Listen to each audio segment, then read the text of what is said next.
from a pool of applicants to join this trip. Weather coverage you can count on with meteorologist Rob Elvington and the Way 31 Storm Tracker Early Warning Radar Network. Yeah, that's a nice rocket, but how about this one? Of course, there's our mighty Saturn V here at the U.S. Space and Rocket Center in Huntsville. This view brought to you by the Thompson Roofing and Construction Sky Camera Network. And now sitting at 74 degrees here in the Rocket City with winds out of the east-northeast at about 3 miles per hour. So we've had a pretty nice evening, and it's going to take a little bit more time for those temperatures to drop down into the 60s. And we're only going to make it down to about the mid-60s all the way to about sunrise tomorrow morning. Mostly clear skies overnight, just a few passing high clouds. That's pretty much about it. And you can see some of those high, thin clouds moving in right now from out of the west on the satellite. But we are all dry right now on the Way 31 Storm Tracker Early Warning Radar Network. And yeah, we're going to have plenty of sunshine through the morning hours all the way into the afternoon to make it back up to the upper 80s tomorrow. Huntsville officially hit 87 today, so about 2 degrees warmer. You will notice the clouds building up in the afternoon, similar to what we saw today. Maybe just enough instability and moisture to get a stray pop-up shower, isolated thunderstorm. Putting those chances at 10% for tomorrow, so it's not a huge chance, but just keep that in mind if you're out and about on any of the bodies of water, including the pools, but of course all the lakes and rivers. Speaking of lakes and rivers, winds should not be too bad if you're doing any boating tomorrow. Winds will be at the strongest right around 7, 8 o'clock. Could see a few gusts from out of the southeast at about 15 miles per hour. That's it. And then they drop off heading into the afternoon with winds pretty much closer to about 5 miles per hour. So it's a pretty light wind right in the middle of the year or Sunday afternoon. Future radar, this is 8 o'clock for tomorrow morning. You'll notice seeing some of those passing clouds. Again, most of what you're seeing are high clouds, even a sprinkle showing up occasionally.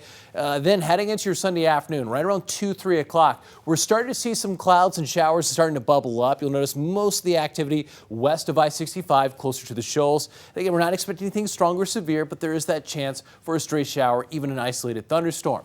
That all falls apart by sunset tomorrow evening, and then we're back to mostly clear skies.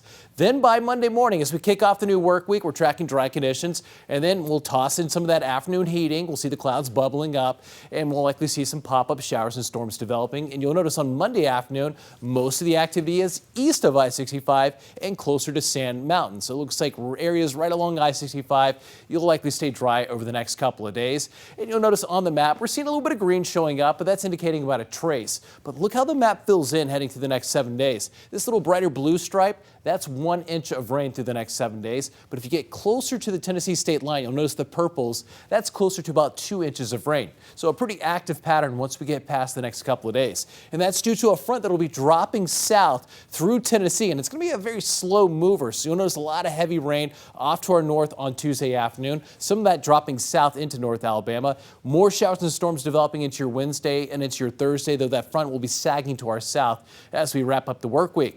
Here we go. We are still tracking potential Tropical Cyclone 1. I thought earlier today we'd already have Alex by now, but at this point, the National Hurricane Center is still holding off from upgrading it to Tropical Storm Alex.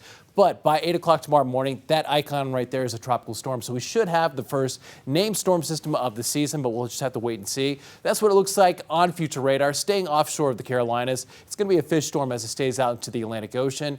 And I'll look at your 7-day forecast. Rain chances peak on Wednesday. Highs fall back to the mid-80s. And then we're still tracking those daily storm chances heading into next weekend.